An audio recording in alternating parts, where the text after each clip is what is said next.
We welcome you to another live edition of The Sports Box, your go-to sports podcast featuring great content, conversation, and your occasional disagreement.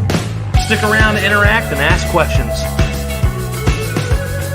Ladies and gentlemen, it's showtime.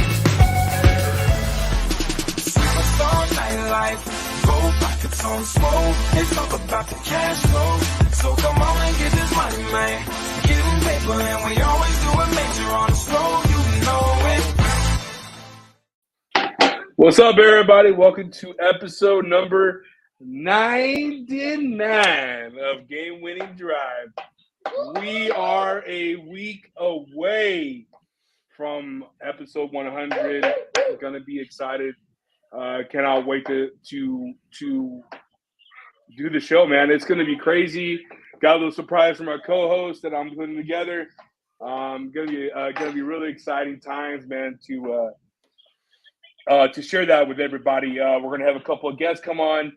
We're just going to talk about some of our craziest takes and go over some heavy debated things that I think will be really cool. To highlight some big time marks in our show's history. Gonna be excited, man. It's gonna be a good time. So please tune in next Tuesday on the Sports Box Network, Game Winning Drive, episode 100. It's gonna be fun, man. It's gonna be a blast. It's gonna be at 5:30 West Coast time, 8:30 East Coast, and all the other different time zones that are out there in this world. Alex, no fog tonight. It's just you and I, like it was back in 2020. Brother, how you doing, man? And then how's life? Things are good, man. I can't complain. Got a big weekend coming up, going to the Browns-Ravens game. It's here in Baltimore, so I got some tickets. Super excited about that. It's going to be a lot of fun. Nice. Yeah, things are good, man. Softball is obviously winding down over here. So things are a little bit slower on the weekends, which is good. It gives me a little bit more time to rest up. So There you go. excited. That's good, man. That's good. Yeah, we put our Christmas tree together on Saturday and Christmas decorations.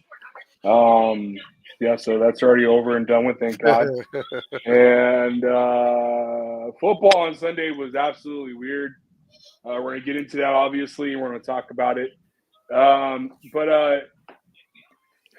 First and foremost, man, we have to give thanks to the Sports Box Network for giving us the platform so we can use it and promote our show.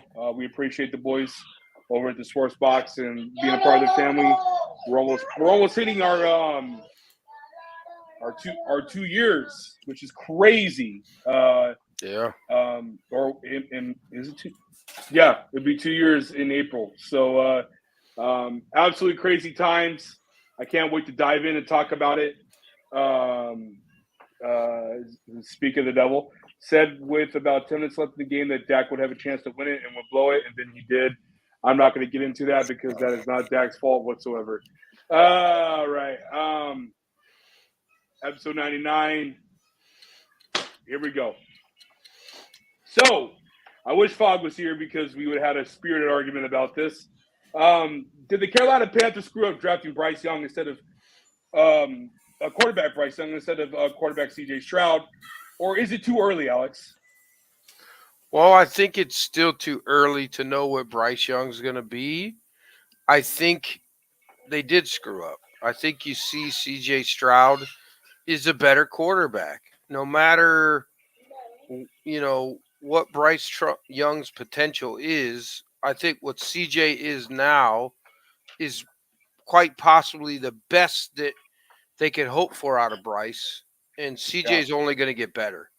I think within 3 years, we're talking about him as a top 10 quarterback in NFL, which is really, really good for the Texans organization. I don't know. I don't have too many Texan friends. I have a couple, but I know the buzz is, crazy for them. They're super excited about what they got in him, and they have a lot of draft picks to really help build this team around him. So they're only going to get better.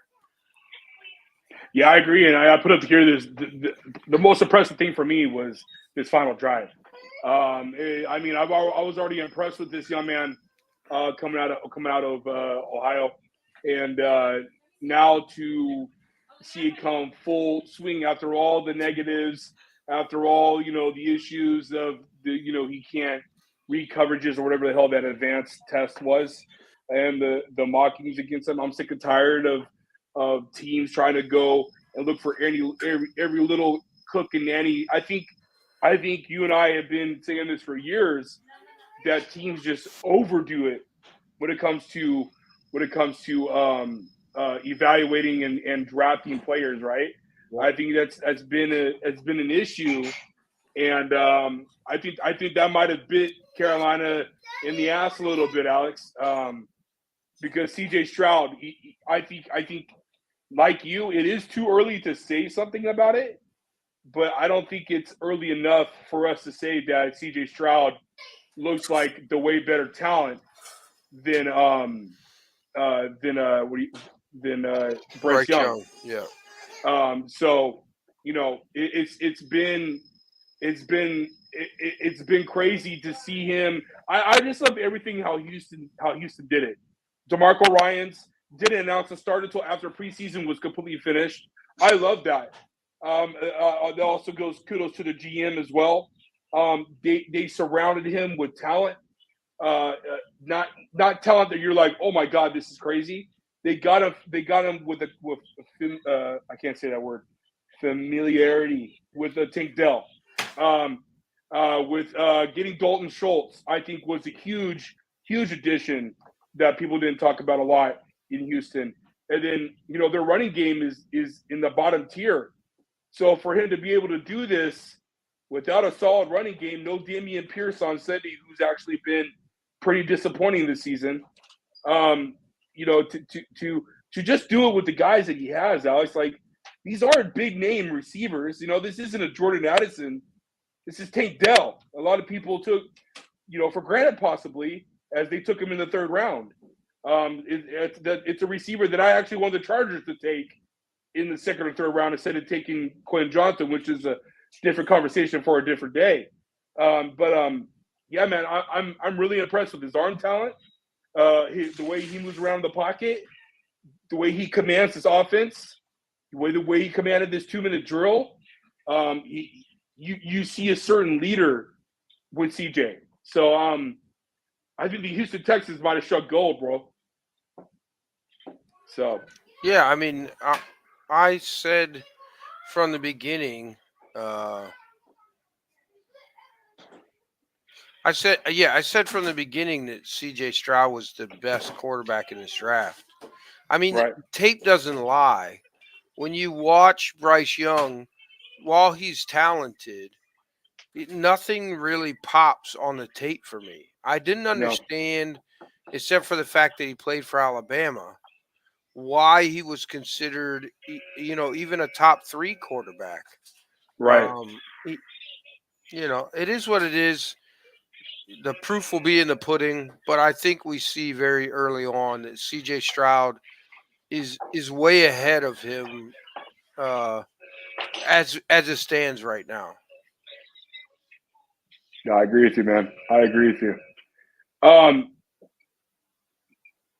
Which takes us to the next topic, right? And this next one, it is crazy, bro. It's just crazy what Josh Dobbs was able to do with Minnesota. And, that leads us to, we have to discuss it, right? We have to talk about it. So for people to know that Josh Dobbs has been a journeyman until he finally got to Arizona, right? Goes to Arizona, plays 8 games there, does his thing. We could say it's a putrid team and a putrid organization, in my opinion. As we see the Josh Dobbs highlights from him going in, he got traded to Minnesota, and when he got traded to Minnesota, it was just the week of, Alex, and then they gave the start to the rookie. I apologize, I don't know his name. Got a concussion. And literally just like that, Josh Dobbs got inserted into the game 3-3 against one of the better teams in the NFC, right, Alex? I mean, the Falcons is not a poo-poo team. They're a little scrappy team, and they're fighting for a playoff spot. And Josh does the unthinkable, Alex. I mean, what comes to your mind in this situation? Just 2 weeks ago, Kirk Cousins, who's been arguably the hottest player, right, at his position, tears his Achilles, and he's out for the season, and they trade for Dobbs, and this man just brings up miracle after miracle.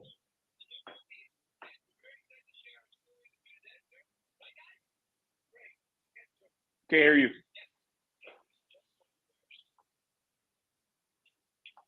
All right, can you hear me now? Yeah. All right, yeah. I mean, I was very impressed. Now, I liked what I saw from Dobbs in Arizona, from what I think is probably at the current state the most dysfunctional organization in the NFL right now. I agree. So I thought it was really impressive. I mean, they made a joke, but it's kind of true. Like, he didn't even realize, or he didn't even know the names of some of his wide receivers. Like, Crazy. it's like, hey, you know, and they Yeah, literally were drawing up the plays. Like, Yep. it's crazy to me, right? Like, Yep. shout Shout out to Kevin O'Connell for interpreting the plays for him, on the headset before he had to go away. That's crazy, bro. That's crazy. Yeah. Now listen, did he? It's not like he threw for 400 yards. And, No. He had an amazing, stellar performance, but he did lead them to the win.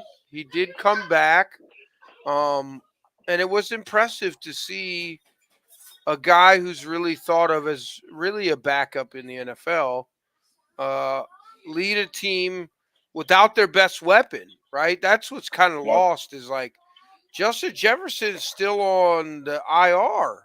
Yep. I mean, he's probably going to be back now that they think they probably have a chance to be in the playoffs, because their next 2 games honestly should be wins. So they could end up at 8-4 and be right there in the thick of things to win this division at the end of the day. If the Lions stumble, they'll be right there. Better get a wild card spot. Yeah, absolutely. This play right here. That one right there was improvised. Watching it, he basically told Madison to do a choice route and do an out. Yeah. And that's just amazing. It's amazing how that happens. Well, I mean, listen, at the end of the day, football is football. So, like, he's got a lot of experience. He's been in a lot of offenses as a journeyman kind of backup guy, right? So that part is understandable to me. Like, he should be able to kind of tell the receivers what routes to run and, know where they're going to be. Right. But the fact that he was able to step in and play and be competent, you know what I mean? Yeah. Like, because you see guys that are in offenses all year that aren't competent, right? Right. But, right. I mean, he looks like he has a very high football IQ. That's what I'm saying. Like, you basically, you're like, so like, here's like, basically your playbook, right? Like, here's like it'd be bigger than this, but a big ass playbook. You're basically just doing this and ripping it. Right. All right, bro. The verbiage is completely gone, right, Alex? Because you go and you read the defense and you see what Peyton did on Monday night when they were doing snorkel and all this. That's basically what you're gonna have to do, and if you want to change the play at the line, which I can't say that he did or didn't, but there's got to be some type of signals that you got to give your offensive line and your receivers. Hey, the blitz is coming from the A gap, the B gap, strong side, left side, weak side. There's so many different things that go into quarterback, and that's why you and I and so many others respect the play of quarterback. Yeah, that's why they get paid so much, right? So I mean, it's just amazing what this young man was able to do in a short amount of time frame. It kind of reminds me of Baker Mayfield, flying on a plane and literally playing the next night and winning the game Thursday night, right? Against I forgot who they played, but I mean, it's just remarkable what some of these players can do in a short time frame. It's just amazing. It's just amazing things. Yeah, absolutely. I mean, for Kevin O'Connell to be on the headset and say, receiver X, Y, and Z is going to run this route, this route, and this route.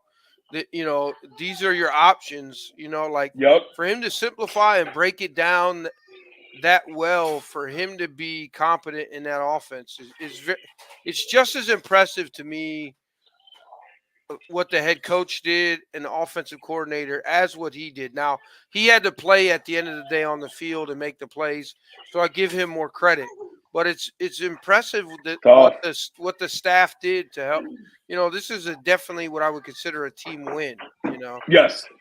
Oh yeah, definitely agree.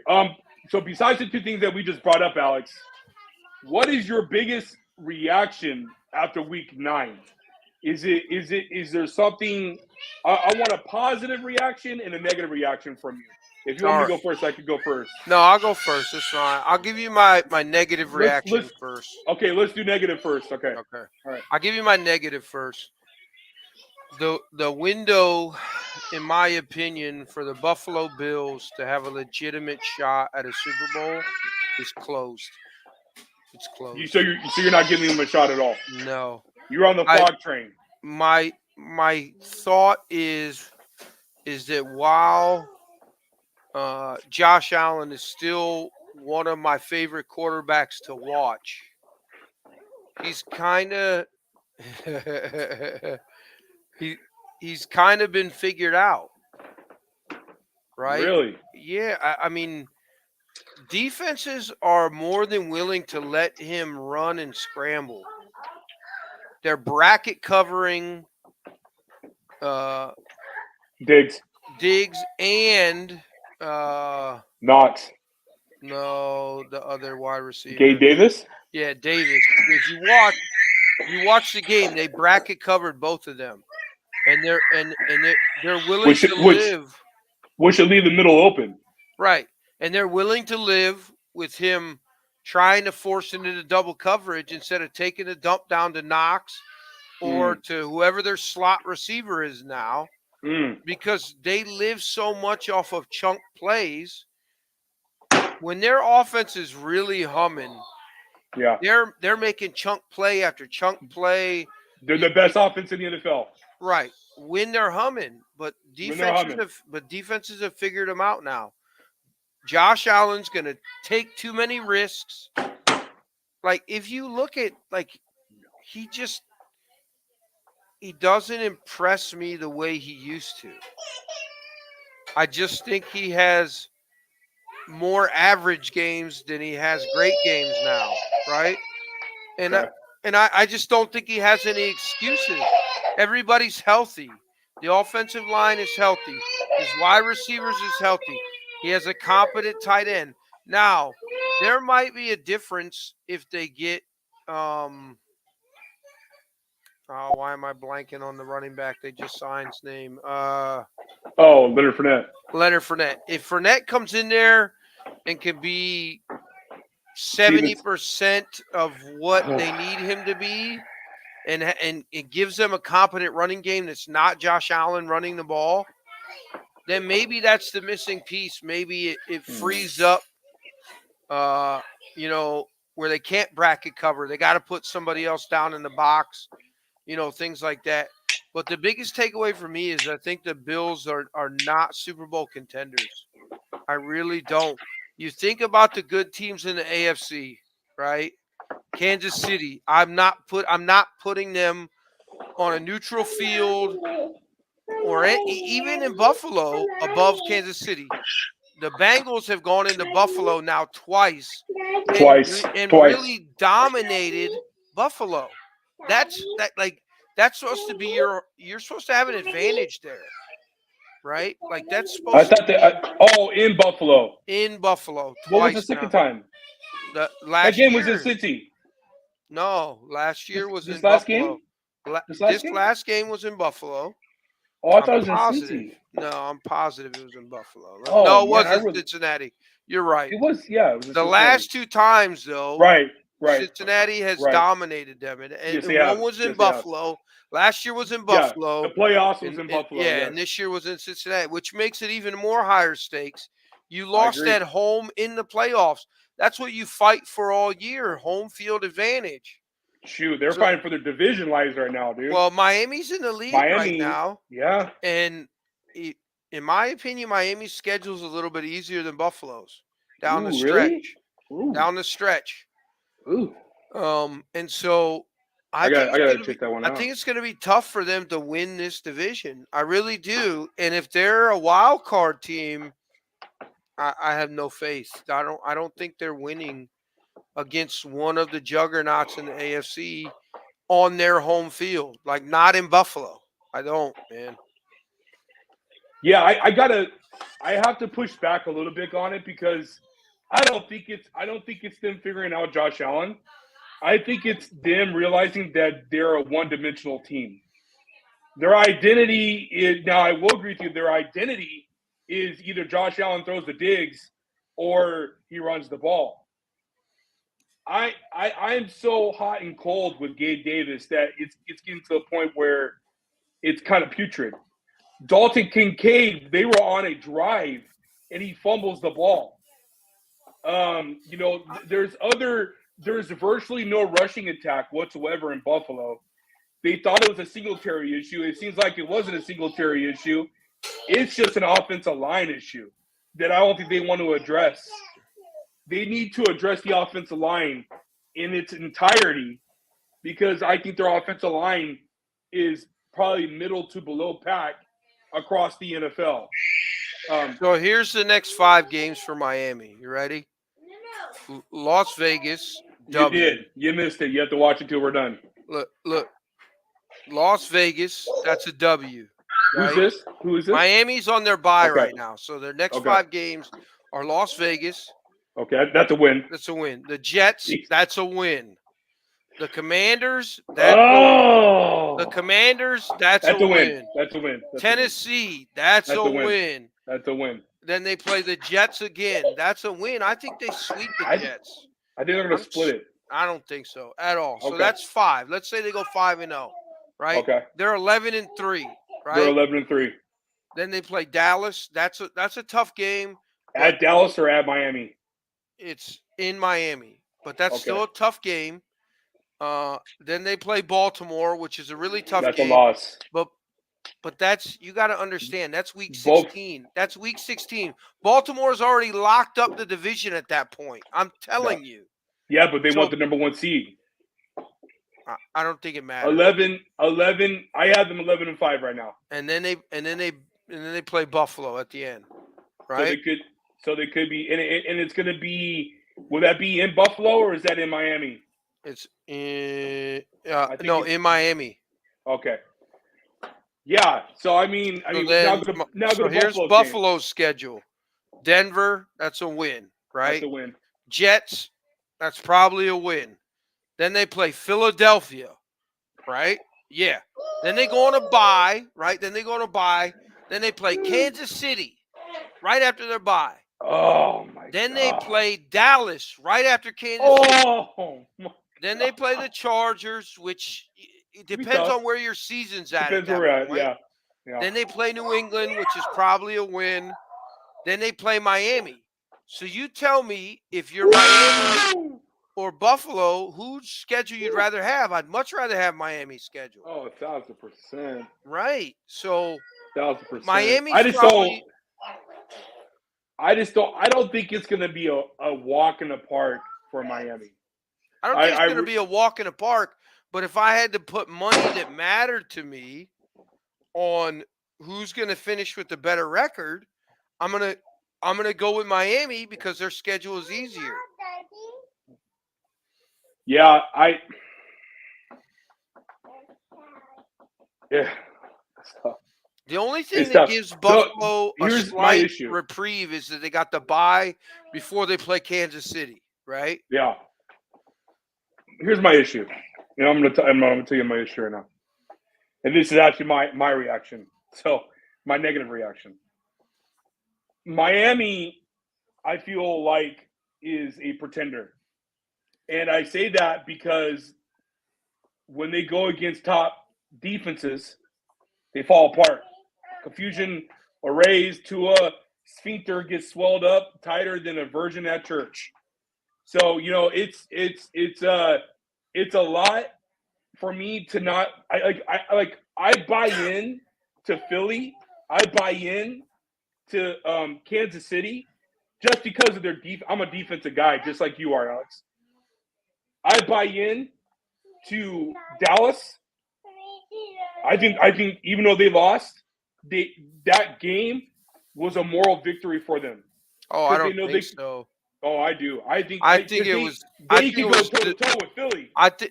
No, yes, was can. demoralizing to me. No, Dak played the best game that he could play. You're not getting a better game out of Dak again. Yes, you can. And they still lost. Philly looked like they've looked all season. Like, we'll turn it on when we feel like it. Yeah, absolutely. No. I disagree. Their defense is not that great, dude. Their defense is not that great. I think Dallas really just they effed up. And I don't think that's gonna happen in Dallas when they play in Dallas. So I mean, we'll see.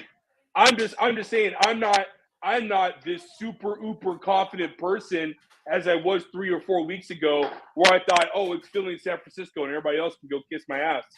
After what I've seen for San Francisco these last 3 weeks and Philly, and I know Philly's 8-1, but that 8-1 does not scare me whatsoever when it was 4 weeks ago.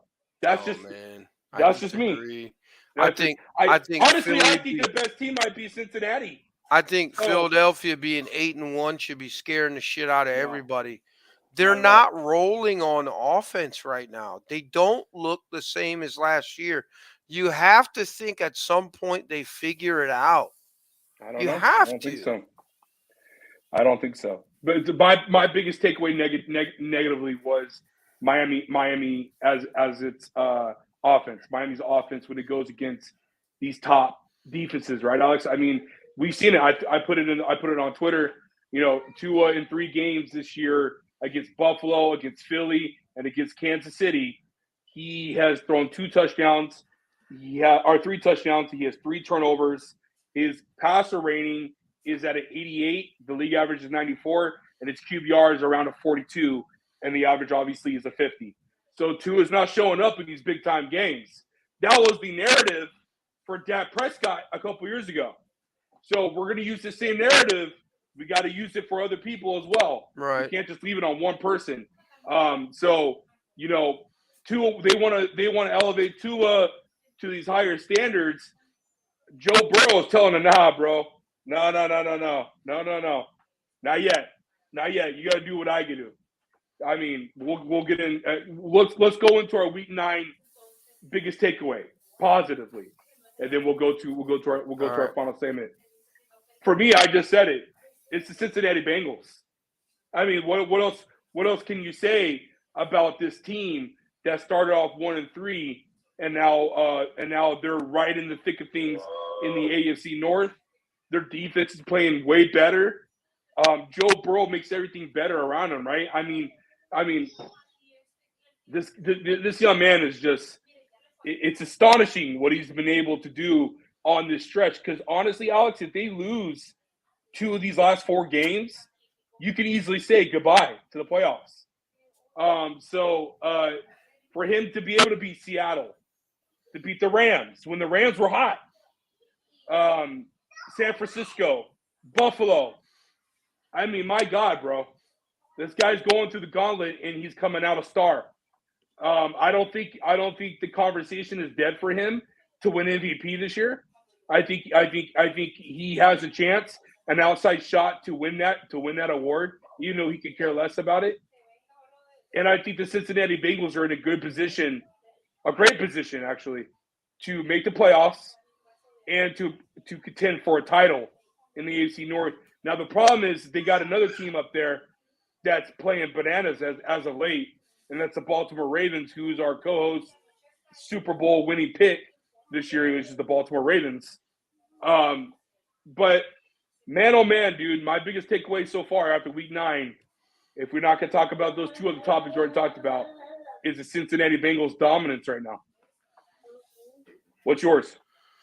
Yeah, so I'm going to stay in the city of Cincinnati, but I'm going to just focus solely on Joe Burrow, right? Okay. In my opinion, he, in the last 3 weeks, is the best quarterback in the NFL right now.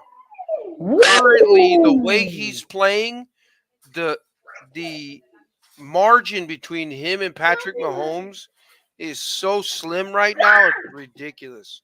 He looks like it's hard to compare them. He looks like the East Coast version of Patrick Mahomes, though. He really does. Like he does. You never think that they're out of it, no matter how it looks. Like you always think he's going to make the right play. He's going to make the right read. He's gonna escape a sack. He's going to make a big play down the field. They have 3 legit wide receivers, a really good running back, and a really good backup running back. And we're not even talking about their tight end, who can every once in a while, go over the top. Irv Smith. Yeah, every once in a while, Irv Smith can, he's a good little piece make to a have. Spectacular catch for a tight 100%. end, right? 100%. He's above average tight end, which, is really good. Not just to mention, like, he's playing with a really bad offensive line still. Like, he covers up for a lot of the terribleness. Yeah, man. He really, to me, he's playing the best. The last 3 weeks, he's the MVP in the league. Because they're not winning these games without him. Period. No. You saw what it looked like when he was hobbled. Yeah. It was bad when he was hobbled. It was ugly. It was almost unbearable to watch, to see him limping around and not being able to drive off his foot, not be able to explode and throw deep passes. And so, I think Cincinnati, this is their best chance to win a Super Bowl this year, because I don't think that they re-sign. Hold on. I don't think they re-sign. Are you changing your pick? No, I didn't make a pick. Remember, I wasn't there in the beginning for the first. Oh, that's right. Okay. Yeah. Well, in our show next week or in 2 weeks, you are going to be making. Yeah. Okay. But I still think it's the Ravens. In my opinion, I think the Ravens are the most complete team in the AFC. I don't know if they're going to win, but I think defensively, offensively, Lamar is back to really playing, and in my opinion, at an MVP level. Yep. We just don't talk about him as much because the defense is lights out. They're playing outstanding. They have 2 really good running backs in Justice Hill and Gus Edwards, even though they lost, J.K. Dobbins. J.K. Dobbins. They have, we don't even talk about – the rookie showed up last Sunday. We don't even talk about OBJ, right? Like, he's not even making spectacular plays. Imagine if OBJ through the year gets his confidence back, gets healthier. They start designing plays. It might have started last Sunday, Alex. It might have started this past Sunday. He had a good game, but it still wasn't like – you remember what OBJ used to be, right? I don't know if he has that left, right? But if he does, and they can build into that to get ready for the playoff run with him gaining confidence and being an active part of that offense and keeping him happy. Our boy Justin Hamilton, I don't think Baltimore is actually that good. I think they've just had an easy schedule to start the season. Yeah, I disagree, bud. Listen, Hambone, I love you, bud, but I totally disagree. The NFC North is the best division in football right now, and they're the class of the division. Yeah. So if you're in the best division and you're the best team, you got to be pretty good. AFC North is by far the best division. Yeah, all 4 teams are in the playoffs right now. Yep. If we went to the playoffs right now, all 4 teams are in. That's wild. Which is crazy because Pittsburgh Steelers and Cleveland Browns Pittsburgh Steelers have had their quarterback, but he's been playing like shit after being on a lot of people's preseason MVP. So is Deshaun Watson. And Deshaun Watson, but Deshaun Watson could have had a breakout day last Sunday like he did, and that could continue. I mean, he threw for 240 yards. That's not. Hey, man. I mean, I need the guy I saw throwing for 300 plus and 3 or 4 touchdowns and making plays that are like spectacular. But for the Browns to be where they're at with losing big-time pieces, our defense this is a great coaching job by Stefanski. Our defense you have to is give the Stefanski real credit. deal. Our defense is the real I agree. deal. It covers up for bad quarterback play. It gives us a chance to have an arena quarterback almost get a win with us. Like, that's impressive, right? PJ, PJ. I like PJ Walker. He's a great story. He's a good backup. But he's not a starter in the NFL, right? Like, no. He's a journeyman backup. No. If you need him to come in for, I'm starting to think that's the same way with Geno Smith. Yeah. Oh my God, he's been playing terrible this year. I mean, I told you the bubble was going to burst, man. Yeah, Jim Schwartz. Jim Schwartz is. He's right. I agree with him. Yeah, but I agree with you, Alex. Everything you're saying is right on the money. I mean, to not have Nick Chubb, to not have now to be out with 2 of your starting offensive linemen that people regard as probably the top 3 offensive linemen in their position. Jack Conklin was the top 3 tackle in the NFL, like always, Pro Football Focus. But I think one of the biggest trades that has occurred in the last 3 years or 4 years that people are going to talk about in years to come is the Amari Cooper trade. He's been paying dividends huge for us to get rid of OBJ, to have a legit number one that shows up to work. He's not a prima donna. Like he's a worker, man. I really like him. I mean, Cleveland Browns, you got to give the GM some credit and Stefanski. I know Stefanski gets a lot of shit thrown at him, but man, what a coaching job by him this year. Yeah, you have to give him credit. He frustrates me in late game decisions. I mean, it's just you got the number 1 rushing offense before Nick Chubb got hurt for 3 years in a row. We get in crunch time. We need to milk the clock. We need to make 20 yards, and you pass the ball on three straight downs so you can punt it away and put our defense in a bad spot. Like, he just makes late game bonehead. That's my only issue with him. I like his offense. I like what he's done with his staff.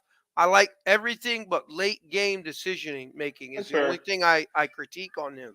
That's fair. So that's fair.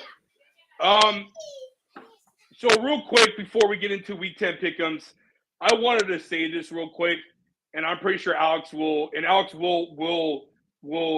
double down what I said because I called this last year in the off season.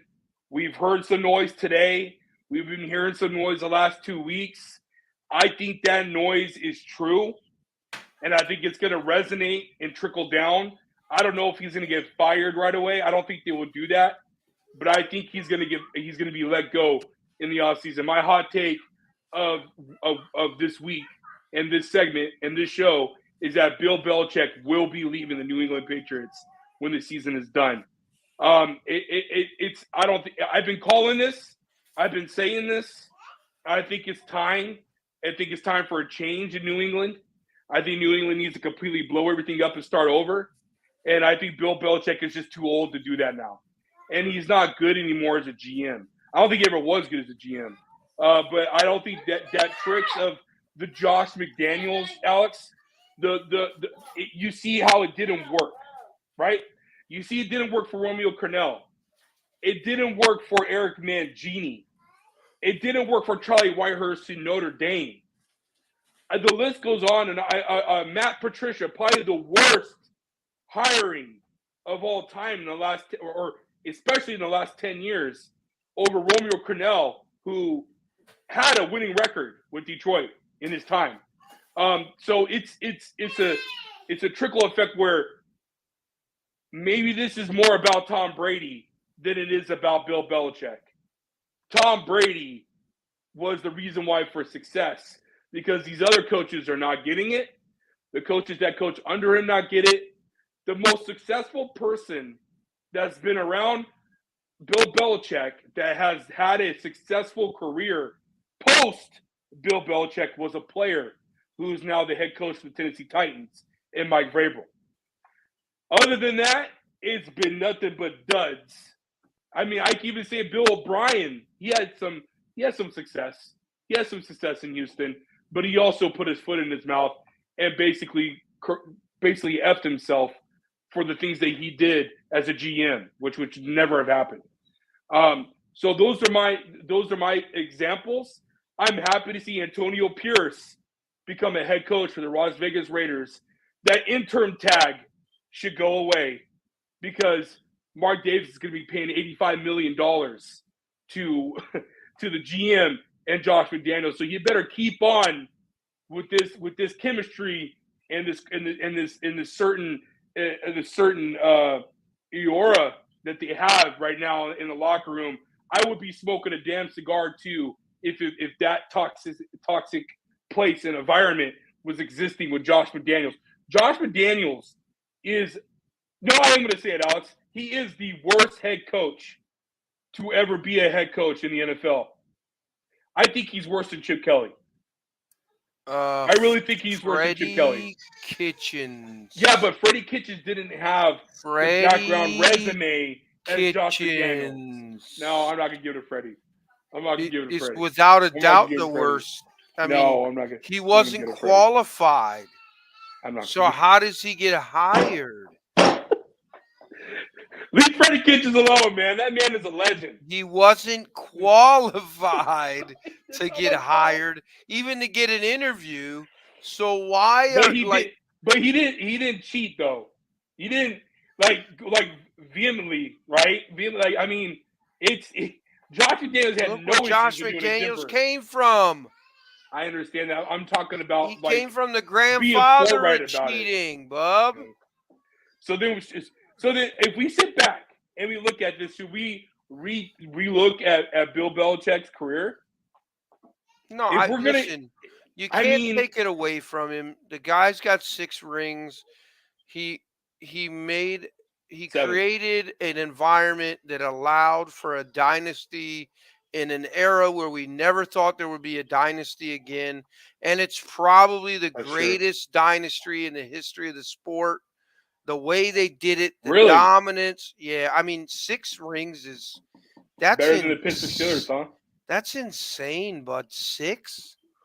Like that's a different time, man. It's hard to compare eras. Crazy though. I agree. I agree with you. But would you agree that the conversation is dead though? The debate is dead between him and Brady? Oh, it's Brady. It's Brady. Okay. It was more Brady than it was Bill, but I always thought that. Right? I mean, we did. We did. So the thing is this, right? It's like you can be the biggest genius in the world, but if the players are not able to live up to your vision, it doesn't matter how smart you are. Smarts help you win on the field as a player, but as a coach, they help you put you in the position to win, but they can't. They don't legitimately. They help you be in a position to win, but they don't help you win, if that makes sense, right? That makes sense. I can put everything in the right position, but the players still have to execute my vision, right? So play on the field is always going to have a bigger effect, in my opinion. The places that challenge that thought are like Kansas City, New England, where like the coach is so good that you think that they directly affect the play of the players, where really it's the player. Like Patrick Mahomes is a special dude. Tom Brady is probably the greatest ever to do it, right? Like every bit of him, he might not have been the most athletic. He might not have had the strongest arm, but all the pieces, the moxie, the makeup, the wherewithal, the ice in his veins, right? That all made him the greatest, right? And I think that's why I like Patrick Mahomes so much, and I like Joe Burrow so much, because I see a lot of attributes from Brady in them, which makes sense because they grew up watching him, right? So if you play the position, who else would you study but the best to ever do it, right? So it makes sense that they instilled pieces of his game into their game. So, but yeah, I think the debate was only a debate because they thought that Bill was some genius.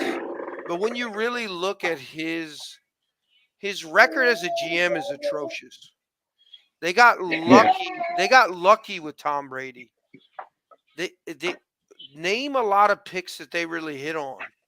Aaron Hernandez, Gronk, Tom Brady. Not none, but like Aaron Hernandez is marred by what he did off the field, right? Right. Gronk is a great example. Julian Edelman is a great example of guys that are like homegrown. But Wes Welker wasn't from their they didn't draft him. They brought him in after they knew how good he was. Right. Randy Moss, obviously everybody knows who Randy Moss was. Teddy Bruschi, probably, I'll give them credit for that. Vince Wilfork. Like, they did draft well, but they also missed as much, if not more, than they drafted well with. So, I think he was a average at best GM. He was well above average as a coach. But I definitely think Tom was the magic ingredient in the Patriots way. I think Tom Brady was the Patriots way, right? Yeah. And so I agree. I agree with you, bro. I agree with you. I'm not gonna sugarcoat it and say that he's not. You already know how I feel about Brady. I think Brady's the greatest of all time. Yeah. So yeah, man. So we got that. That's settled and covered. Let's get into our Week 10 pick'em. And we don't have Fox picks, unfortunately. I'm doing the numbers right now because we totally didn't do Week 8, obviously, Week 9, because we were obviously gone for Halloween. Happy Halloween to everybody out there who had a good one. So we're going to get into Week 10. I'm going to get these numbers done later on. I don't have the total numbers for us. I'm sorry. But let's get into our picks. So, Mr. Krogan, who do you have Thursday night between the Bears and who are they playing? The Panthers. Whoa. There it is. Boom. The Carolina Panthers are 1-7. They go to Chicago and play the Bears are 2-7. This is the battle for first pick. Even though the Bears get the Panthers pick. So Alex, what we got? This is ugly, dude. I don't even want to. I think Fields is still out, right? They don't know yet. He's practiced twice. Has he really? Yes. God.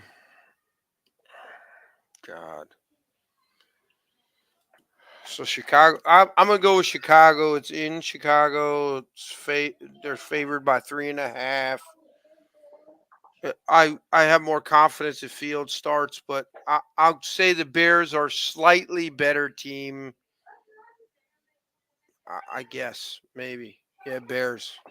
Okay, I'm gonna go Bears as well. Even if Justin Fields isn't playing, I trust the guy more than I trust Bryce Young right now. Badgett, I can't think of his name, but I'm gonna go Chicago as well. Colts and Patriots, right? Justin going Carolina all day. Okay. Colts, yeah, the Indianapolis Colts coming off a win. They're 4-5. They travel to New England and play New England, who's on a 2-game skid. They are 2-7. Like I said earlier on the podcast on this episode, rumors came out today saying that Patriots owner Robert Kraft and his partner were being lip-synced on last Sunday during the Washington Commanders game, saying that they are not good enough and they suck. So rumors are coming out today saying that if Bill Belichick and the Patriots lose in Germany or wherever the hell they are this Sunday, Bill's going to be fired on the way home. I don't see that happening, but with me, I am going Indianapolis Colts. Yeah, I'm gonna go with the Colts as well. I just the Patriots just aren't good, man. 2-7. No.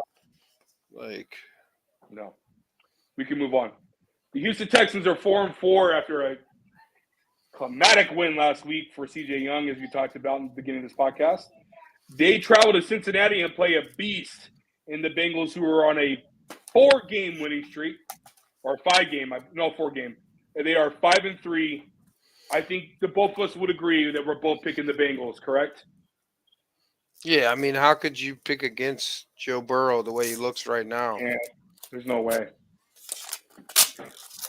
This is a tough one. The New Orleans Saints are 5-4 as they beat the Chicago Bears last week. They are going to go and travel to Minnesota in the miraculous skull chance of the Vikings, who are 5-4. Both teams are in the same record. They are both fighting for a playoff spot, Alex.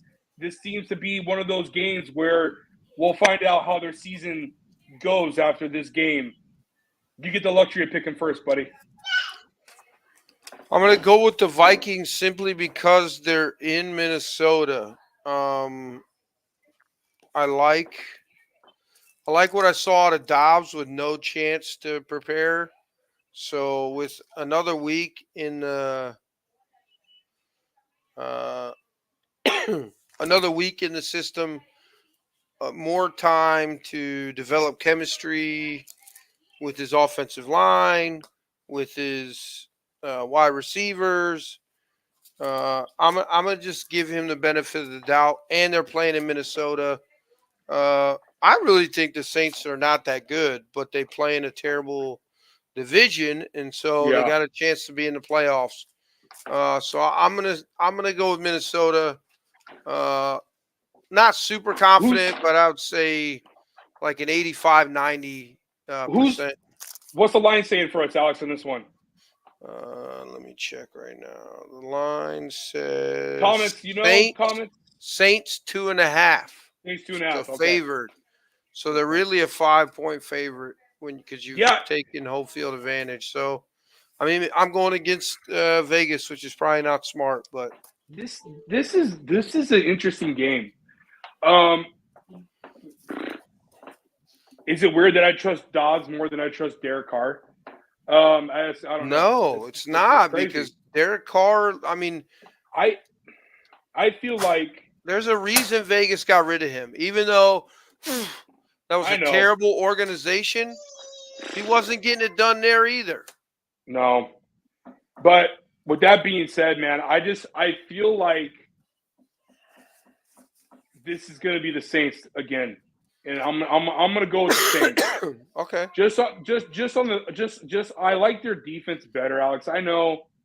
No, Vegas agrees with you. So I got to go New Orleans, boys. I have to. I have to go New Orleans. I could be standing out on a skinny limb there, bud. Yeah. I might be regretting it. So. Yeah. Yeah, terrible organization like a stack of bills beside your computer there, bud. Oh, nice. We love that guy. We love Saints. Green Bay Packers are 3-5, coming off a win with Jordan Love experience, getting threatened, saying that he might not be the future, which I think all three of us, if I was here, would agree. He doesn't look like the future at all. Against the Pittsburgh Steelers, who are 5-3, and Big Hand Kenny. I get the luxury of picking first. I think we're both on the same way. We're going to go Pittsburgh here. Yeah, I need Kenny to have a big game, man, because the Chiefs are on a bye for fantasy football. I just took a bad loss to terrible ass Evans team in our fantasy league. So, yeah, I need Kenny to have a great game. So I'm gonna go. Okay. Tennessee Titans are 3-5. They go against the Tampa Bay Buccaneers, who are also 3-5. Both teams are coming off rough losses. This one's tough, man. I'm going to go Tampa Bay, just because I think Will Levis is going to struggle against that defense or what's left of it after the Houston debacle. I can't roll with Tennessee in this one. I'm going to go Tampa Bay.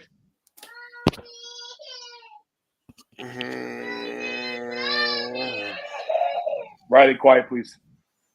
Buccaneers. Bucks are -1. I'm gonna go. I'm going with Tennessee. You know I hate Baker Mayfield, so Tennessee. Okay. The 49ers are coming off a bye. They're 5-3, and they travel to Jacksonville to play the Jags. The Jags are 6-2. They're also coming off a bye. Have fun, Alex. Listen, I'm going to go with the 49ers simply because they're the better team overall. But I don't have a lot of confidence after this 3-game skid by the 49ers, man. They looked invincible. And then my Browns just did something to them, and they never recovered. They had a chance to win that game. They missed that field goal, and it's like something broke inside of the team, man. It's weird. Brock Purdy's playing off. The defense isn't playing as great. They're not making stops like they usually do. So I'm going to go with the 49ers. I'm going to stay on the train. I still think they're a great team. They just need to get back on track. Listen, the addition of Chase Young makes things a lot more easier for me. I'm going 49ers. I think it's just one of those things, Alex. We know it from being softball players and being baseball players. Sometimes you just get on a bad stride and things don't go your way. I think that bye week came at a crucial point in time for them. So I think the Niners are going to control this game. They're going to control the clock. And they're going to be brought Purdy back to what he needs to be, which is a game manager. And this is going to be nothing but front load face to CMC. Yep. This kind sounds. And they got Debo back too. Debo's back. And they got Debo back.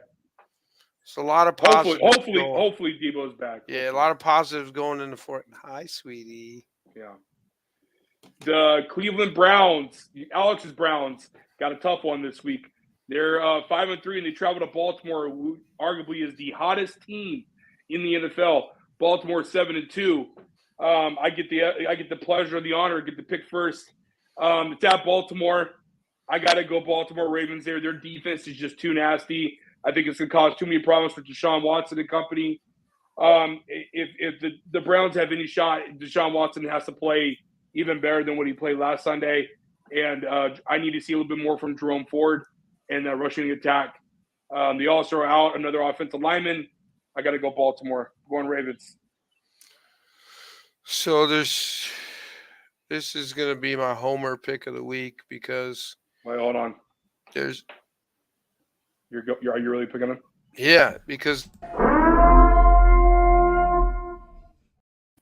there's no for me to pick the Browns because they came into Cleveland and they stomped on us 28-3. We don't have Nick Chubb anymore. We're missing 2 of our better offensive linemen. I don't know how, but we're going to win a close one, like 24-21. That defense is going to lead us to victory. Deshaun Watson is going to make enough plays to get us to win. 24. And then you woke up from that midnight wet dream. Cleveland Browns. I'll be in the stadium in my full Browns gear. What an idiot. Oh, man. This is going to be Alex and the Browns win. Oh, for sure. Wearing 2 different jerseys. You're Plant fan. God, I can't stand her. So we have the I think we can go through this quick, right? I mean, we're both on Atlanta. Yep. All right. Absolutely. Falcons. Yeah, we don't need to talk much about that game. I am a little interested though with Kyler Murray coming back. Is he Murray's playing supposed to, game? he's supposed to play. He's supposed to start. So I'm a little interested to see how that's going to turn out, but we'll see how that goes. Here we go. The Detroit Lions are 6-2. They travel to SoFi. Chargers coming off a must-need win, in my opinion, against the Jets. They are on a 2-game win streak. They are 4-4, currently 500. Alex, since it's my Chargers, I will go last. So go ahead and pick. You got a lot of things going for you, right? East Coast teams don't typically do well when they travel to the West Coast. Yeah. It's a 4:00 game. Thank God. So it's normally a 7:00 game for them on the East Coast. So they're getting sleepy time. But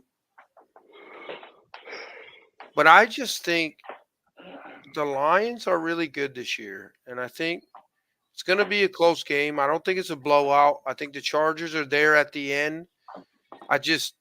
Palmer's on injured reserve. Mike Williams is on injured reserve. Like, you're really running out of weapons. You got Eckler and damn old reliable. Yeah. And I just think the Lions have just enough. I say like 21-17, 21-20 Lions.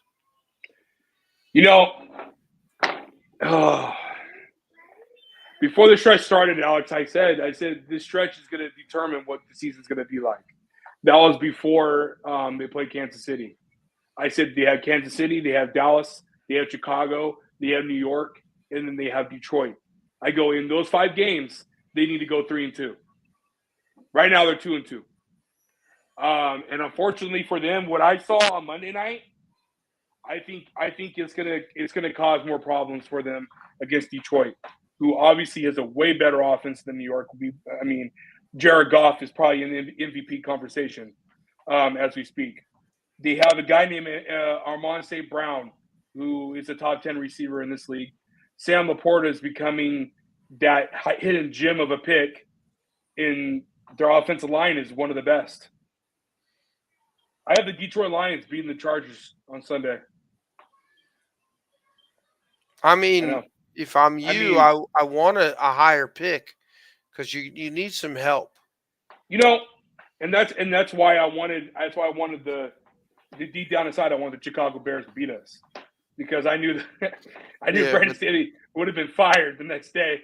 Right. But then you can bring Bill in when he leaves New England next year. Yeah, and you know how this is going to go. It's going to go to the end of the season, and we're going to lose out on a playoff spot because we lost to the Miami Dolphins. Yep. That's just writing on the wall, and we lost to Tennessee. So those losses are just going to come back and bite us in the ass at the end of the year. So, yeah, man, I'm sorry, Chargers. I'm sorry to my fellow Charger fans, but Detroit's just too good this year, man. They're just too good. So, hopefully I'll be proven wrong. The Washington Commanders against the Seattle Seahawks. Washington beat New England last week for 4-5.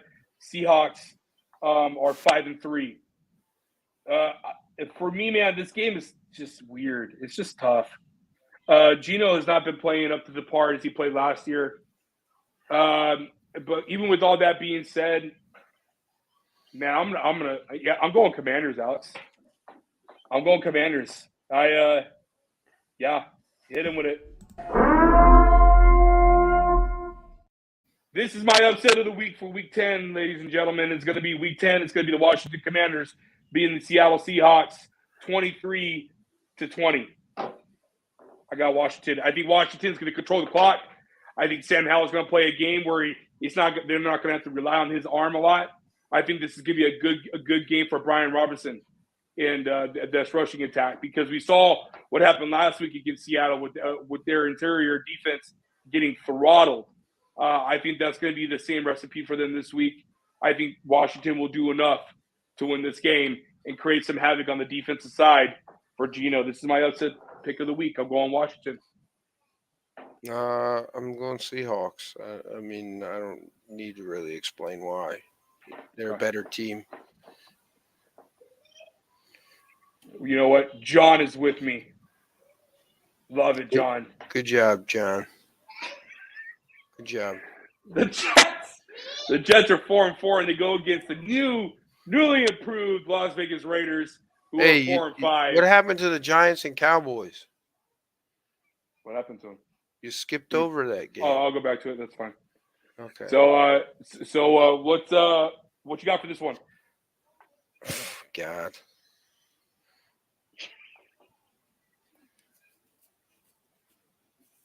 I'm gonna go with the Jets. Damn it! They have a competent defense.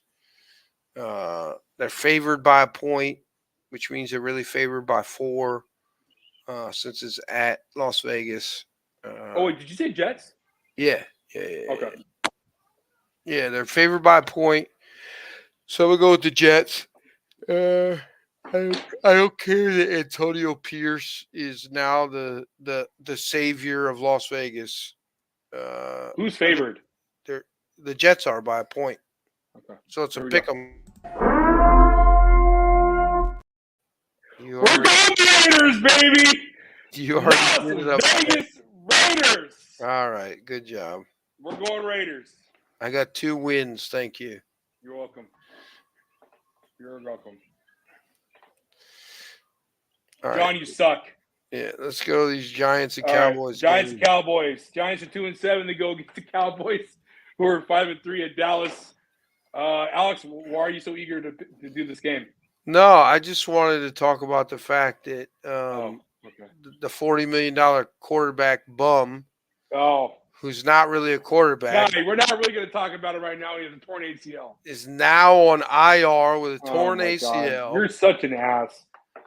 I want to know what the escapability clause is in this contract because they had to build one in for this bum. Yeah, I just, Daniel Jones is the worst quarterback in the NFL. I don't care if he's hurt. I don't give a shit. I'll take worse than Zach Wilson? Yeah, I'll take PJ Walker over him. I'll take Walker over him. I'll win more games with PJ Walker under center than I will with Daniel Jones. So disrespectful. I'm not going to get into it. Yeah. We're both taking it Dallas. Of course. And then the Cowboys will probably lose because that's their MO. Yep. Pile on some bad losses. Okay. And then obviously for Monday night, we have the Broncos against the Bills at Buffalo. You just said that their title window is closed. Ring the buzzer. It's done. Hit the buzzer. It's over. I'm ending it. Hold on. Hit the buzzer. I'm going to give you an extra second.